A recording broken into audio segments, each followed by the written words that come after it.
Hello and welcome to Made Unmade, the podcast where I go on a hunt and a treasure digging into the past of the films that got made and the unmade films that suffered the drawer death, or conservation maybe we should say.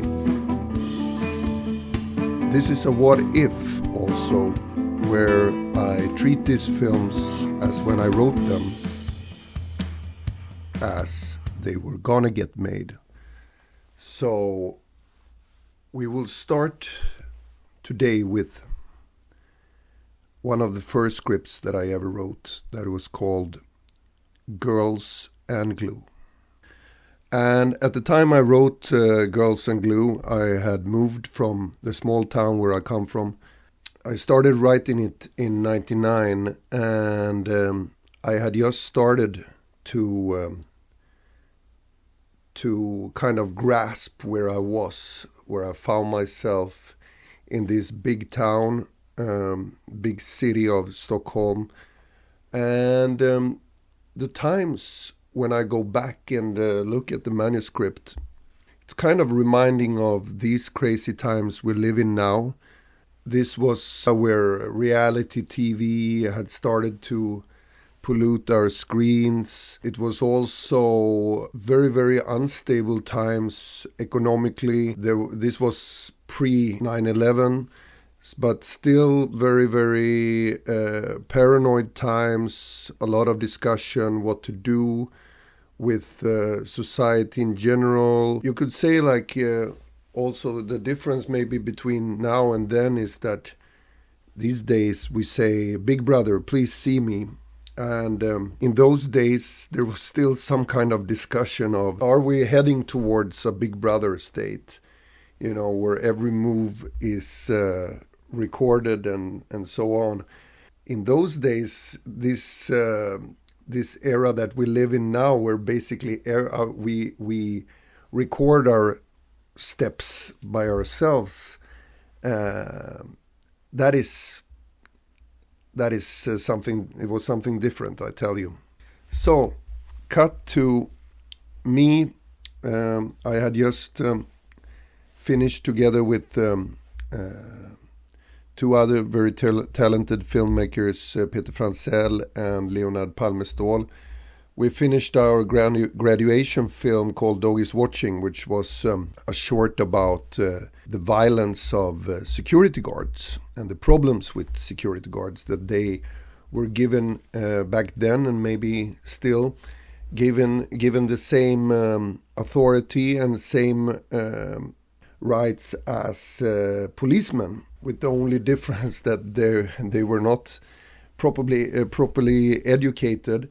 And we kind of wanted to turn that on its head and make a film which was some kind of Clockwork Orange, Man Bites Dog inspired mockumentary, where we actually two layers, one where we follow them cops style, kind of let them speak uncensored to the camera, and in a way you had this feeling that the documentary team was on the guards' side. We also, through film, saw what happened in these interrogation rooms when the cameras had been turned off. So it was also a kind of a exploration of this, who are you when the cameras are on and who are you when they turn it off. And as you know, these days this line is very, very blurred.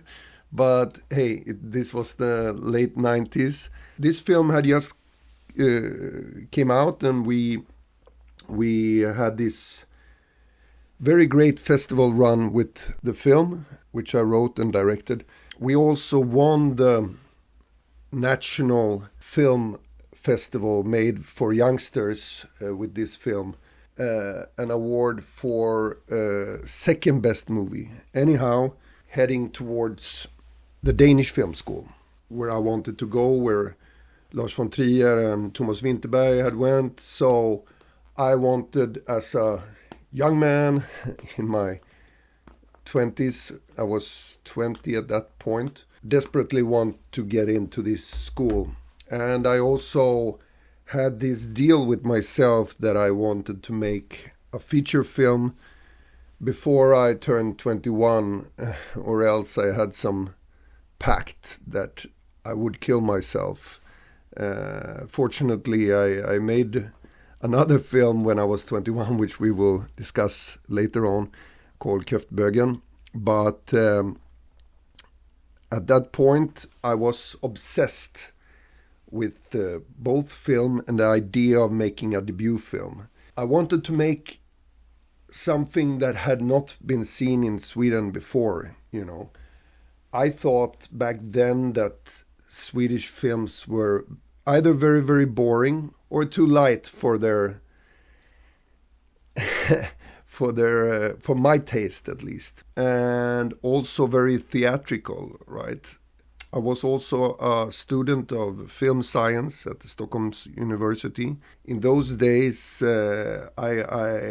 I saw maybe 4 to 5 films per day, you know, starting the morning with 2 films in film science, you know, making this journey through all the films from the silent movies to up to today. Then taking out, because the film school was also in the nighttime, so on the way home from film school, we generally watched a film on our way home. And then there was also a video store in Söder where I lived back then that was open, I think, until 3 o'clock in the night, you know. So I generally, and they also rented out, probably illegally, Criterion Collection movies.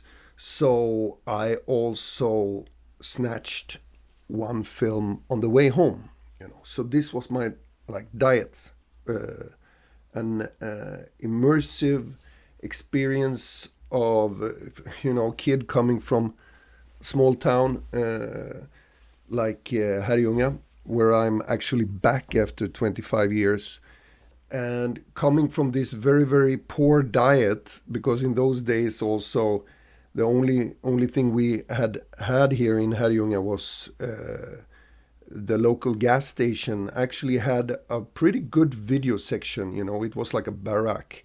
But at the age of 16 or 17, I've basically seen everything that was there. So for me, the move to Stockholm had a huge impact on me. And of course, I wanted to place my debut film alongside the great ones, like Martin Scorsese's Mean Streets, even though it was not technically his debut. I wanted to make a film like Kevin Smith's Clerks, or Tarantino's Reservoir Dogs, or Hal Hartley, you know, or even Godard's Breathless. This was the kind of film I wanted to make, or Bo Widerberg's Barnvagnen or Kvarteret Korpen. I wanted it to be real. I wanted it to be grounded, and I wanted it to be about something that made some kind of meaning in this very, very confused, alienated world I grew up in. Yeah. So after winning this festival, I got contacted by Memphis Film and Lukas Moodysson, who back then had made, I think, only made Fucking Åmål, Show Me Love in English. And he was asking, you know, he had been part of the jury and asked me if I had something, you know, because he was also working as a producer, you know. And back then I was going around with this little idea. I wanted to make some kind of some kind of film that connected a bunch of short stories about young women who was, because I hadn't seen any good film back then, and I still kind of, you have to look hard for it, right? To see a good film about a bunch of characters who are in the midst of their life. They're not let's say, it's not a coming of age story, but it's about these people, because also when you are 2021, you actually your perception of yourself is not that you're a young person, at least not for me. It was more of, I felt like a kind of, not old guy, but time was passing and everything is also put up much more. You have this idea of how reality will turn out, and you find yourself as a disillusioned person in this big city, what Marx would call alienation, this state of alienation. And I wanted to make a movie that celebrated these kind of aliens, so to speak, what other people in those days would probably call freaks, which is basically just a code word, or was a code word then, for highly sensitive, intelligent people who somehow found themselves in these lousy jobs with no prospects of the future. And then in the film, I wanted to make it over 3 days. Something happens that gives them a chance to break free out of their shackles, so to speak. And I was also, of course, very influenced by the 2 books, Backlash and Stift, The Betrayal of Men, which was kind of like a literary pendant to Fight Club. And also in the year of 99, when I started to kind of think about making this film, Girls and Glue, it was also a fantastic movie year, as you all know. It was the year of Magnolia. It was the year of Fight Club. It was the year of Boys Don't Cry, American Beauty, and, the list goes on and on and on. But it was this kind of feeling of end times. If you also remember, there was the computer bug. If you don't get this very, very, very important update, all your computer will believe that it's in 1973. So you had this kind of also end of an era, obviously, because it was also the end of the 20th century. So I wanted to make this film that took this feelings of end days into it, and follow these young women on their way to some kind of liberation. Because I also basically was tired of seeing these films where you feel like you want to take some kind of heavy sedation afterwards. I wanted to depict this inner transformation and make it into a journey. And I sit here now with the script of Girls and Glue, and I will read you the 3 first pages. From Black. Narrator, Varja. We are born slippery, like glue girls and glue boys. Fade in. Interior, school hall, night. we see a doll with Made in Taiwan on its right buttocks being led up by a lot of hands in the shimmer of a fluorescent light. The narrator. So you have to do something before the glue works and you get stuck. Then we see a small article.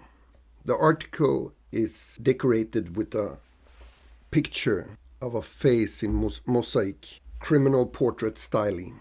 The headline says, "Woman forced her boss to deliver child." Dolly into the mosaic pictures narrator. I Svenska Dagbladet, May 92, page 9, you can read about Sara Persson, a secretary at a top-notch company. As so many other stories of moral, this is passed on to the obscure pages. The story of Sara is told extremely fast. The moments barely have the time to intercut. A still picture of a Christmas table. We go into the photo where we see men in ties by the Christmas table. Further away in the corner with a raised glass, Sara Persson sits in a red dress. Narrator. On a Christmas party in 91, Sara Persson meets her boss, Bo, inside the ladies' toilet. Why Bo has chosen the ladies' toilet due to the pissoir is not clear, but he and Sara has the obligatory forbidden hot moment with each other. Old Bosse is doing Sara in the ladies' room. Stills of how Sara and Bo look at each other. Sara is apparently drunk. A closed toilet door. Interior office day. Sara sits in tears at Bo's office. Narrator. Alright, so Sara becomes pregnant and she tells it to Bosse, who says he doesn't know about this, and as an extra little bonus he fires Sara and gives her a box to put down her belongings into. The company policy, no relations between employees, is of course only applying to Sara. Sara is packing down her things into a box. And celebrity lawyers, we won't speak of them. Do you think you will get Justice and Leif Silbersky on a secretary salary? Sara releases a bomb instead. Xerox machine room day. Sara puts down her power dress and she sits down with spread legs on the Xerox machine. She pushes the Xerox button. She copies up the little company secret with extra brightness and write with a secretary's good skills, a transcriptions of Bosse's toilet invites and put it on the company motivation board where fun anecdotes and bikini postcards from Gran Canaria normally spreads light and heat and warmth when the employees lost 27,000 crowns per month motivation. In the distance we see Sara tear down the little Dilbert strips and sayings like, "Don't lose the suck. The world is filled with lost suckers."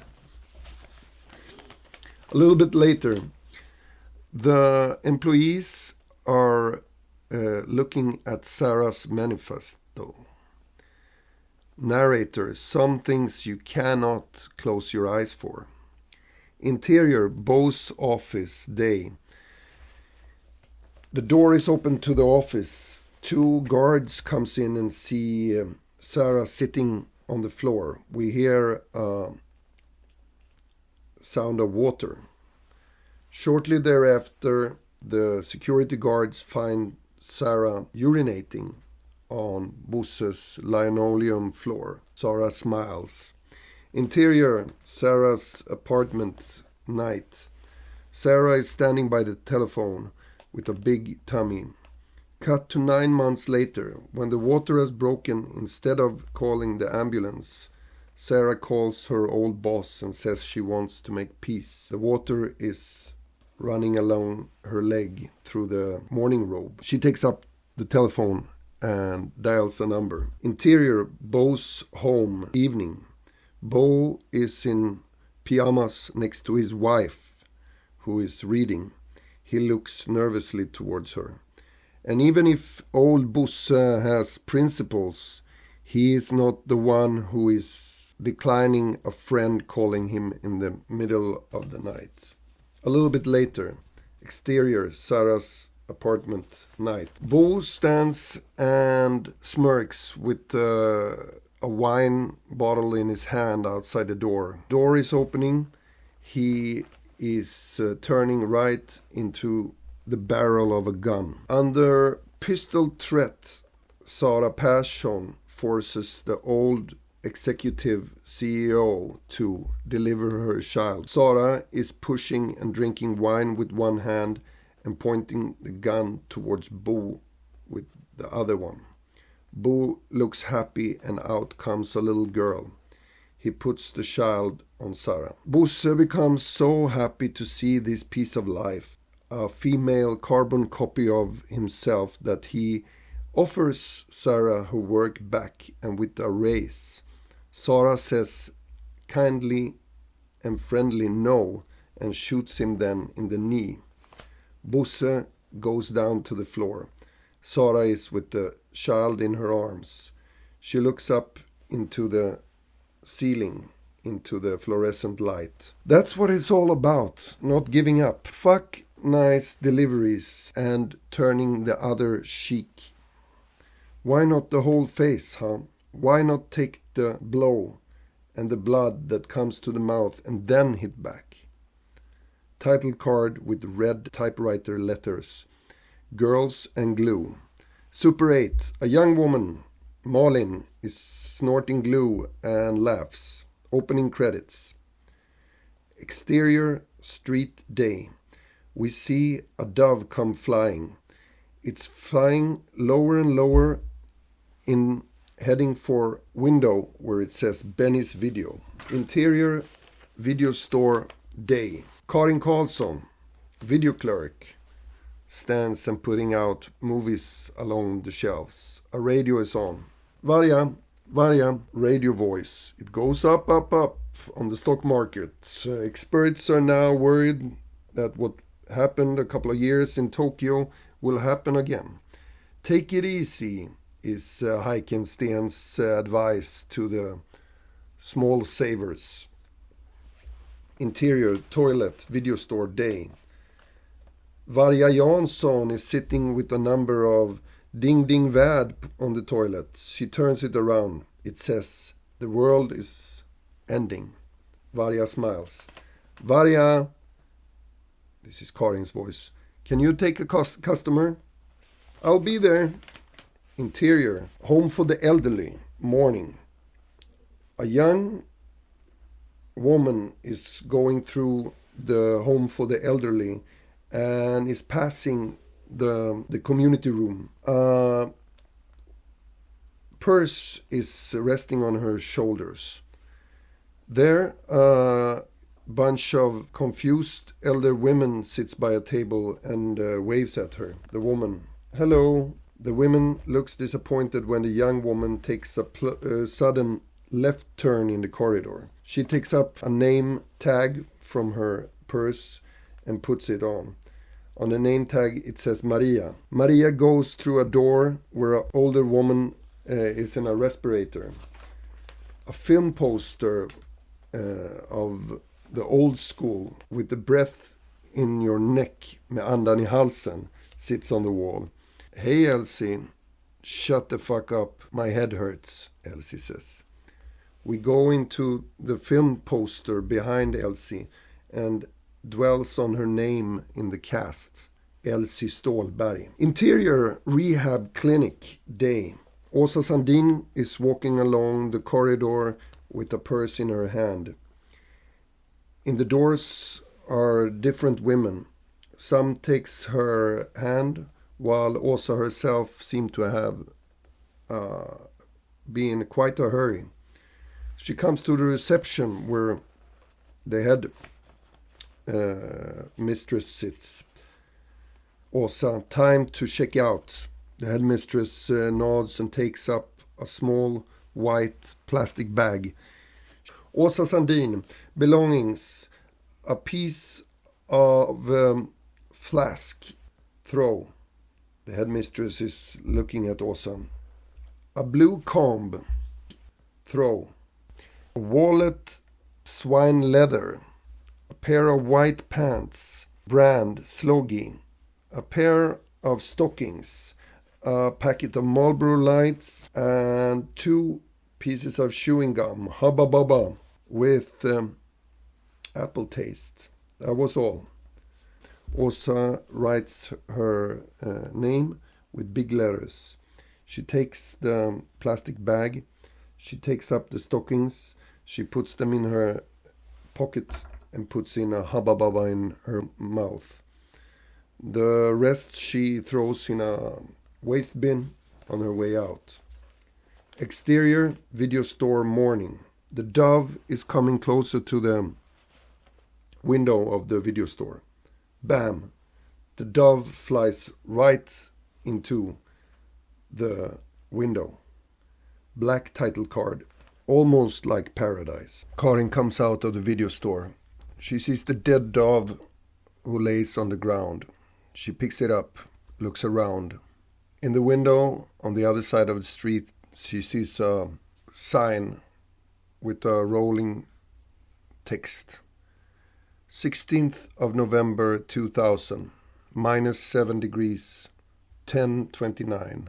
Have a nice day. Karin goes into the store again. Interior video store day. Karin goes along aisles. Karin voiceover. My name is Karin Karlsson and I'm 26 years old. I've been working here for 1.5 years after I got kicked out of university. You learn pretty quickly. When somebody asks after natural experiences, they don't want to see microcosmos. So you become an expert in titles like Aladdin's Slampa, Robocock, and so on. But it's not so bad as it sounds. The owner, Benny, came only to pick up the money. And then I was working with Varja. So this is the beginning of Girls and Glue. As the story goes along, we meet Varja and Karin, and how they are kind of stuck in their lives. Goes back to the title Girls and Glue, that they're all stuck in some kind of frozen moment in time, yeah. And Varja and Karin, they have this kind of interesting friend dynamic where Varja is this revolutionary film buff and makes these anarchistic film experiments that nobody wants to give support to, which I guess was some kind of alter ego for myself at that time. Then we have also Åsa, who is we met there in the beginning, coming out of rehab, and she is saying at some point in the film, it's always been only 2 things for me, laundry and death. She says, I've been stealing laundry as long as I can remember. I don't know why, but it feels good. It makes me forget how pointless this life is. And then it smells good. In the end, we're all Softlan Ultra addicts. It's about also Åsa's story, how she comes out of the rehab, and she has this boyfriend, Fredrik. He's constantly worried that Åsa would try to commit suicide again. And also what was special now as I go through this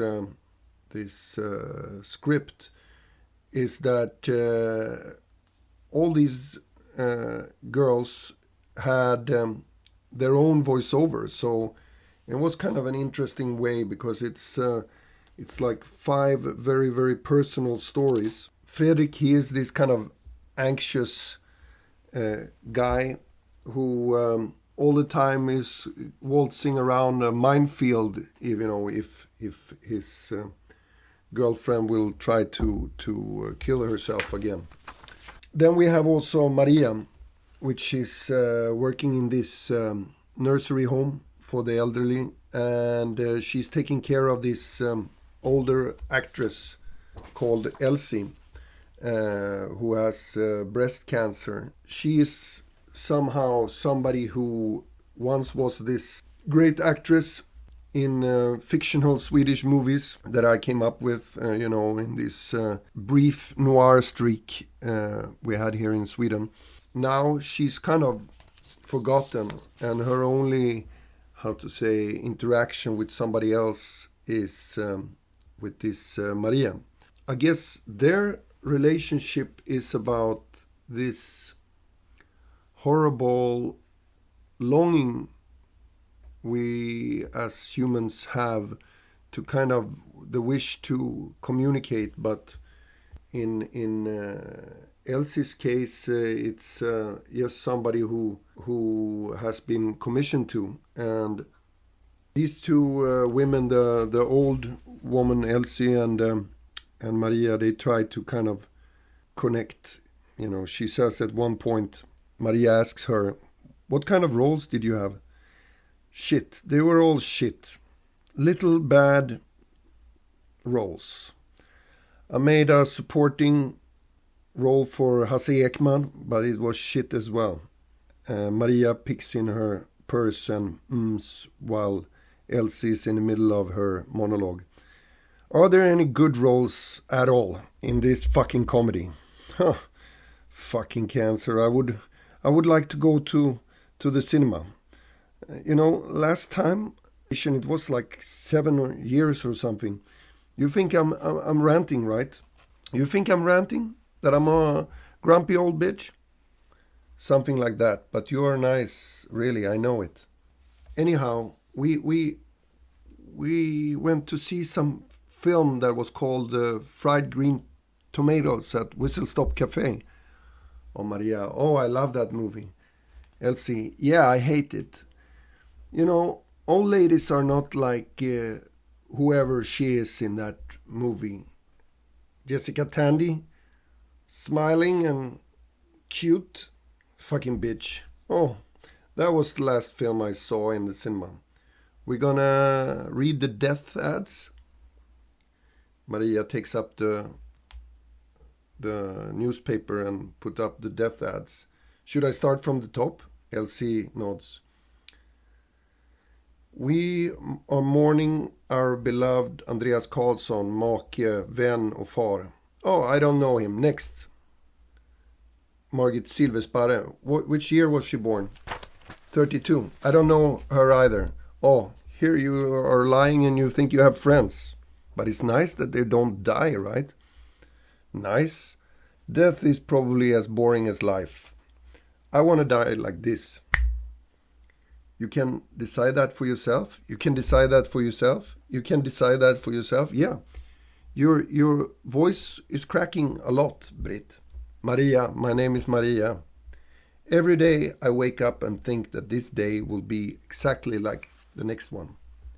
But it's only now. It hasn't always been like that.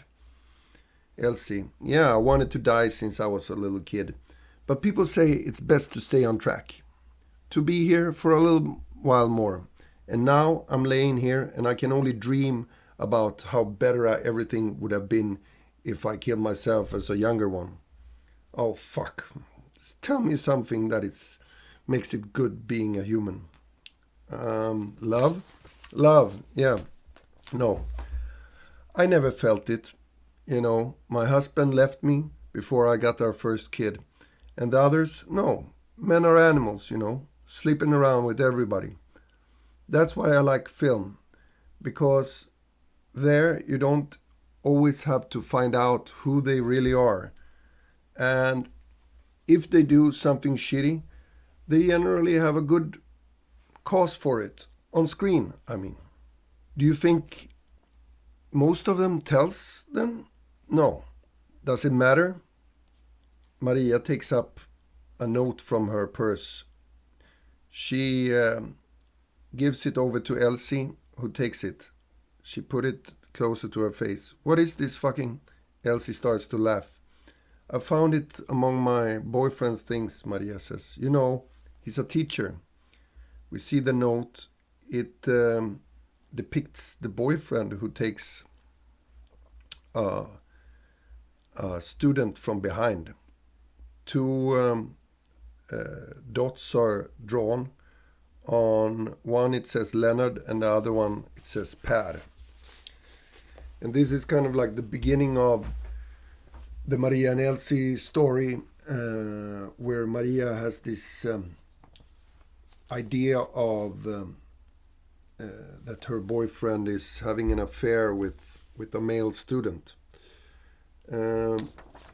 Every day also in the video store, Varja and Karin, especially Karin, they have this dirty caller that is calling. And Karin is kind of disturbed by it, but again, since the theme is somehow lonely people and how they try to, in their fucked up way, communicate, she's also somehow intrigued by this dirty caller. I guess the whole film is about this, that, you know, life has been put on pause for these characters, and somehow they try to, you know, they take what they get, so to speak. They all kind of are blaming outer circumstances for where they are, and in the film they're all heading towards some kind of opening where they can change their lives. Varja, she is trying to make her. She tries to kind of get everything together in a script that she will never finish, and she is also having some problems with her boyfriend. They're all kind of caught in this, like, in between being ordinary and then this very, very special characters as they are. Varja is, she wants to change society like we all wanted to back then, but don't know how. I can also say that when this was written, there was more of a, how to say, the system is going down, so let's take down the system before it goes down, kind of feeling. And then, at least maybe because I was younger, I had this feeling of that you could change things, that change was possible. Also that film was, how to say, changing force, you know, and the purest form where you could change something. Listen to this. Karin and Varja, they try to discuss what to do with their lives, more or less. And then Varja says like this: I just woke up this morning and I saw that I'm a part of this fucking lemming train. You know those pregnant courses I'm going to with Peter, Mama, how it works, and the fucking chocolate pudding? You get away with these kind of things. Not to blow things up or write your fortune to extinct species. As long as you confess and say, this society is okay, you will always get away, like you and me. We think we change something by putting out imported quality Criterion Collection movies on the we recommend shelf, or that we're paying our bills to Greenpeace. But we are not. We will go on autopilot all the way until we crash. Karin, exactly like my student loan, you know, I'm gonna pay it off today. For what? Because I got kicked out, because my tutor didn't like my thesis. Do you know what he said about it before he said that I couldn't be in the university? That it wasn't about personal tastes. But we don't do anything, right? We read about Biafra children, IKEA Nazis, and people who lives on the street. We see on TV and renting out movies with girls who get English licorice put up their ass.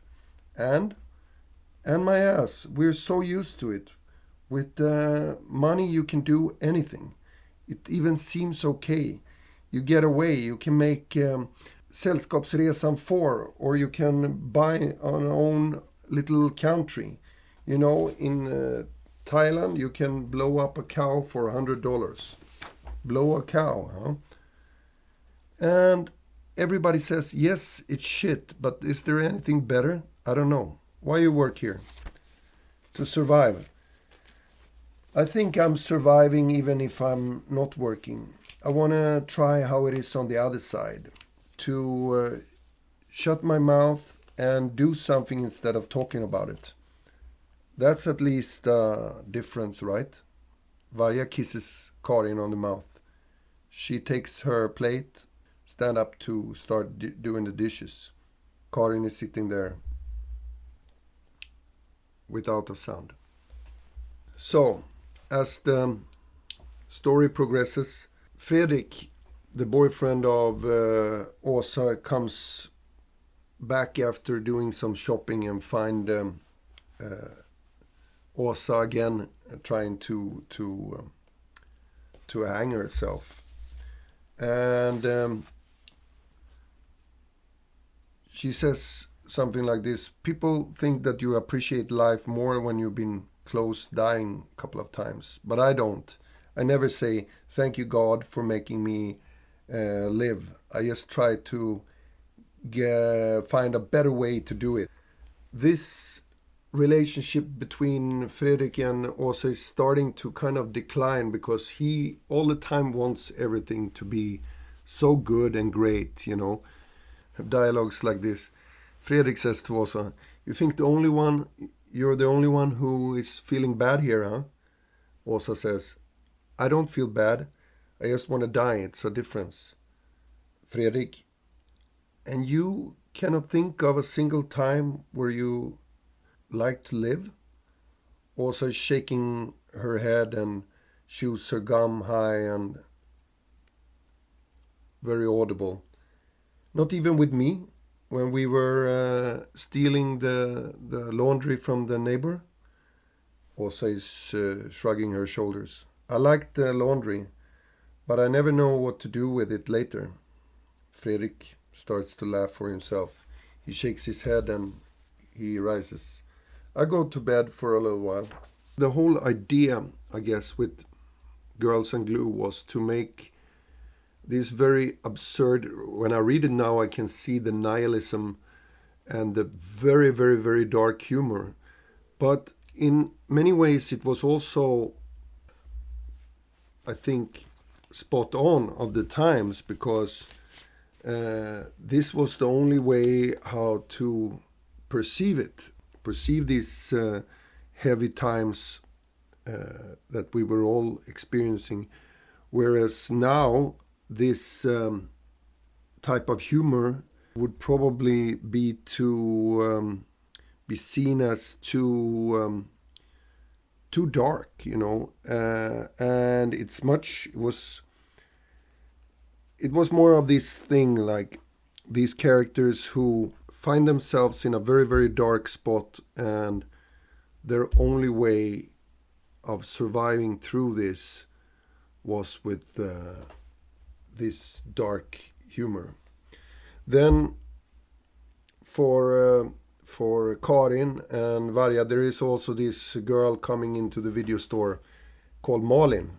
And as Karin explains to us in the film, is like Malin lived on top of the video store and used to come down here after the morning's first glue session. There was probably no one who had such a destroyed sense of smell as Malin. When she was younger, she was taking amphetamine. Serious drug abuse demands some motivation. Malin was too lazy. What do? Malin, voiceover. You gotta work with a lot of fluids.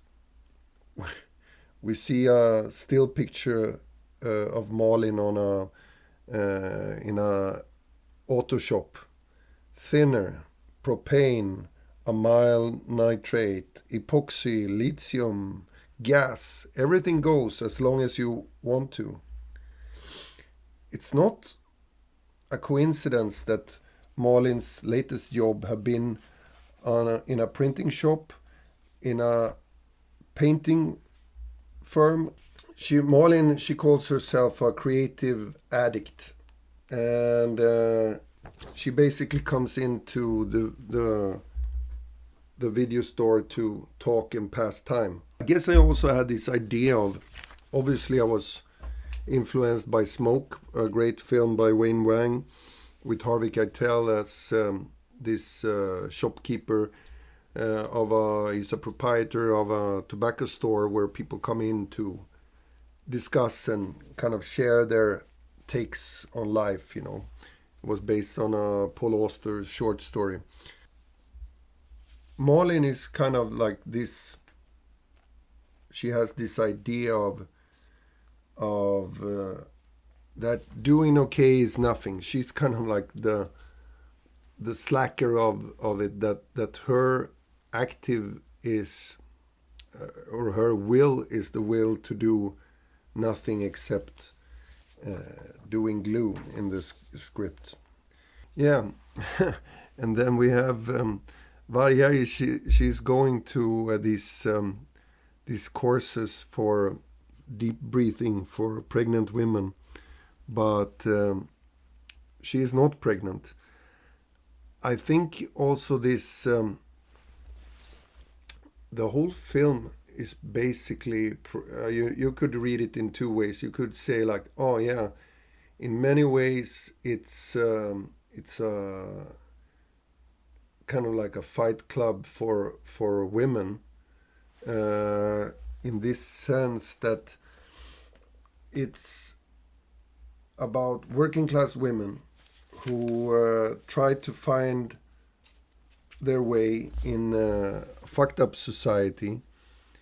And I think also within this time when I wrote it, the identity of the society was starting to decline, you know, in the let's say 60s, 70s, 80s, even the 90s had some very distinct sort of identity.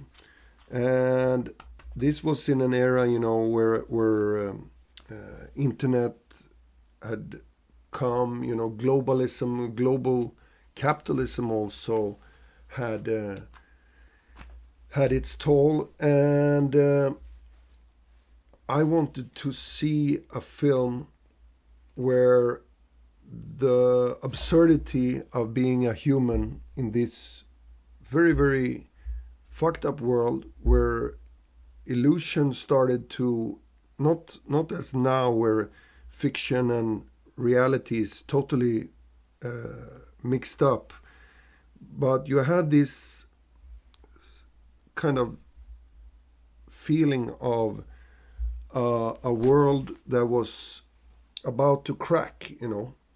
And within this crack, you had these women who, in opposite to the men, had the ability to see this crack, and the difference. What I wanted to see was also, you know, this is probably why all these girls had this. In the beginning of the story, they have some kind of, you know, safe relationships. You know, in many ways, the men are very, how to say, woozy, and maybe even in the script have taken the role back then of the women, you know. We also lived, this was also in a much more, how to say, man chauvinistic era. And what was going on here was that you see these women, and they were trying to change something, huh? Karin is sitting and watching Day of the Dead, and we see the tragic part where a zombie tries to look like a human and shaves off its skin. The evolution stops with the video stores. You take out a tenth of your salary in films that makes you depressed. You think you know how you make it through and how you will avoid being a zombie just because you've seen a film about it. And yet every vein has to work double shift to ignore that voice in your head saying, do something with your life, have social competence, don't mix tequila and nail polish, invest in a little company, don't get dependent on anybody else, try to survive. And then we have Åsa and Fredrik, and they are slowly, their marriage is slowly declining. He tries to take her to a movie, and it doesn't pan out very well. And Varja, the film she's trying to write, is actually called Girls and Glue. Varja is deciding to quit her job at the video store because she feels like it. And her boyfriend, Peter, he asks her what she will do. And she doesn't want to do anything.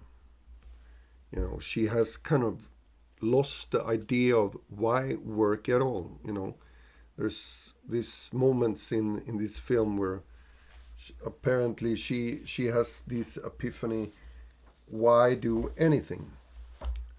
And she is also starting to question the relationship with Peter and saying like she doesn't want kids, that she wants to stop this going to these pregnant courses when obviously she doesn't want to have a kid at all.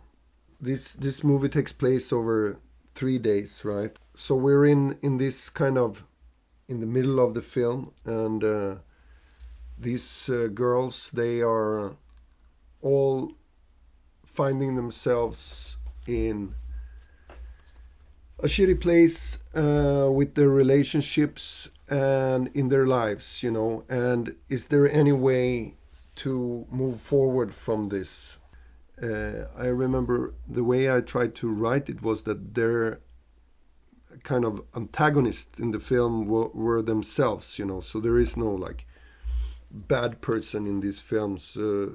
Basically, they're all protagonist, antagonist by themselves, you know, this type that Varja is going basically to this unemployment office to get a work that she doesn't want to have, in some kind of very desperate way when how she reacts to this very nice woman who tries to find her a job. She cuts off all her hair and goes out from the unemployment office. Interior laundry room, morning. Åsa is standing and looking at the laundry hours. She closes her eyes and let the finger wander through the names. She stops at one. It says Mrs. Larsson. Åsa voiceover. In the home, they would call this the denial phase, the step before you acknowledge that there is something better. A healthy life. The future is planned after your time manager in sheep leather. So you go on as usual. You push your nose against a cotton sheet washed with softener in 60 degrees that, according to the commercial, almost feels like your mother's caressing. Exterior street morning. Åsa is running with the laundry in her bosom. Åsa voiceover. You keep on going. Shave your bikini line. Buy fish food. Watch morning TV. Pay your bills. Become member of a nice organization. You keep on going, as usual. Exterior balcony morning. We see when Åsa is standing on the ledge of the balcony. Keep on going as usual. Jump, swan jump from the 4th floor with your head before. And bring a knife or a gun or some sedatives on the way down if you, against all odds, would survive. She falls. Interior Åsa's apartment morning. Åsa stands and looks at the empty balcony ledge through the window. She only seen the jump from the balcony in front of her. Åsa turns around and goes towards the drawer in the hallway with the stolen sheet. Go on as usual, you know. Suicide victims can have a fun time. Yesterday, or in the good old days, when I was writing my goodbye letters, I wanted people to cry. Keep on going. Write literary little masterpieces. 15 pages of feeling pornography. I used to do lists of which ones I know who should rotten in hell. But I need something more, and then I don't need a cause to live. I need a better cause to die. Fredrik is, he can't stand this relationship anymore, and he's also obviously some kind of alcoholic, so he comes home drunk 11 o'clock in the daytime, and she throws him out. Meanwhile, we see Varja. She has decided to change her life. As you recall, she shaved off her hair in the unemployment office, and she is saying like this to the mirror, this in a kind of taxi driver styling. I haven't realized what I was supposed to do before. I didn't have a task, but now I know. Sooner or later there will be a turning point, an opening that leads the way. She splashes some water into her face. Varja, I don't need Arnold and 1 billion crowns to say that it's the end of humanity. I'm not going to wait until the fashion of 2001 is revolution outfit and where you can buy Molotov cocktails in IKEA. I'm not some midterm price off or some celebrity interview in the Sunday paper. I'm not a thank you speech at the film gala. And Varja decides to get her message out, and she is making Molotovs. This film has a very, very slow and genuine build-up, I guess. This is because since this is one of the first scripts I wrote, it has maybe half of the film is a build-up to a very certain point in these characters' lives. And it's the moment where you realize that all your life you have been trying to go the good girl's way. And what do I mean with this? This is that we have some very, very intelligent characters who has tried to go the way, basically, the pack or the flock or the lemming train is going. But they found themselves somewhere along the journey that, wait, what is this? Where am I leading myself? You know, so the very big moment in the middle of the film is where all the characters, in all their different ways, are saying, hey, I let go of everything. You know, they've been clinging on to the normal aspects of being human. And what do I mean with normal? I mean with somebody who uses triple safety nets. And they decide instead to cut a big hole in this safety net and just fall through, realize and acknowledge that their life is out of their hands, in total chaos and mayhem, and go with that, you know, let yourself fall. So in a strange way, they also go the way I think many fundamentalists are going. But since this is a comedy, it's more on their terms, you know. So it's that very moment where you say, I stop being the supporting act to my life, who is only kind of want to embed you in this protective sheath that is basically keeping you all cottoned up and totally numb, and saying, all right, I go the way that is totally out of all control, you know. And today you would probably call it own your narrative or something. But remember, back then,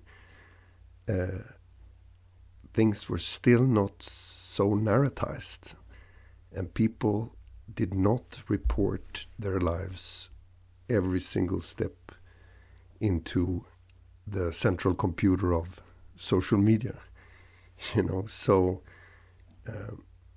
it's about these sleeping characters who all of a sudden wake up and say, hey, you know, what is this? Whose life am I living? And I've been waiting and patiently doing what others, going the way others have staked out for me. And now is the time to do something different. I just mean it's time to get our accounts going. Just take a thing like films. How many films have you seen where girls actually kick ass? Says Karin. Thelma and Louise, Lauren Bacall, Ripley in the Alien movies. Maybe some blaxploitation flicks. You're jumping from the subject, right? This is not about you and me. It's not about society. It's about what we risk. What do you risk, huh? What we risk is to lose the comfortable, non-conscious luxury to be able to sit on our asses and look when everything goes down. What are we going to do then? We can always start with becoming angry. Who are we? You don't give a fuck about me. You don't give a fuck about yourself. What are you going to have, huh? Kind of a ward that you can use as a toilet paper holder or something to reflect yourself while you wipe yourself in your enlightened ass? Is that to do something? Well, I was in good spirit. Karin, I love you and I respect you. I just want you to be good. If you do it in the video store, fine. If you don't, you should do something about it. You gotta get into your head, Varja, that I'm not like you. Nobody is like you. People don't give a fuck that this world is going down. They're too stupid to get it. People don't give a fuck if they work in Bofors or McDonald's, because in the end, it's all about surviving. Karin, yes, I'm sitting on my ass. Yes, I see how I'm declining, and yes, I would like to kill my tutor and put the video store on fire, but it's my choice not doing it, right? I'm too lazy to put some telephone into the ass of somebody who called and said that he would kill me. If he would walked in through the door of the video store, it had been one thing, but I'm not the type who make things happen. You maybe are, but you have nothing to lose. Then, of course, towards the end, this lazy girl, the glue girl, Malin, turns out to be the dirty caller. And they decide to, put down their weapons, and actually Malin confesses that she's in love with Karin. And all these actions goes together. Maria gets this film for this old lady, and she watches Modern Times with Chaplin, where they walk into the sunset, and she laughs her ass off just before she dies, Still now, 20 years later, or maybe 23 years later from when I, as a young man, wrote this Girls and Glue, I still haven't seen this film in Sweden, and I still haven't seen so many films like this where the inner conflict of these women, it's not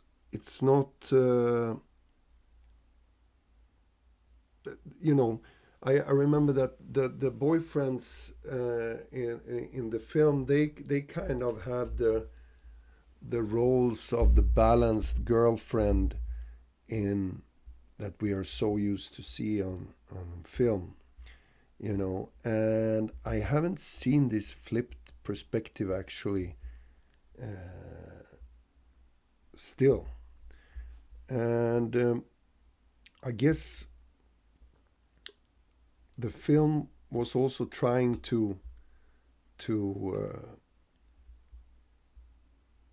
show how some kind of change would be possible in a very, very conform society, even for those unlikely characters that normally never get to be the heroes in their own lives, And when it came out, it was hailed as one of the most important films ever made. And people all over the world really connected to the message. It's premiered on Sundance Film Festival and came out to rave reviews, where they, among other things, said,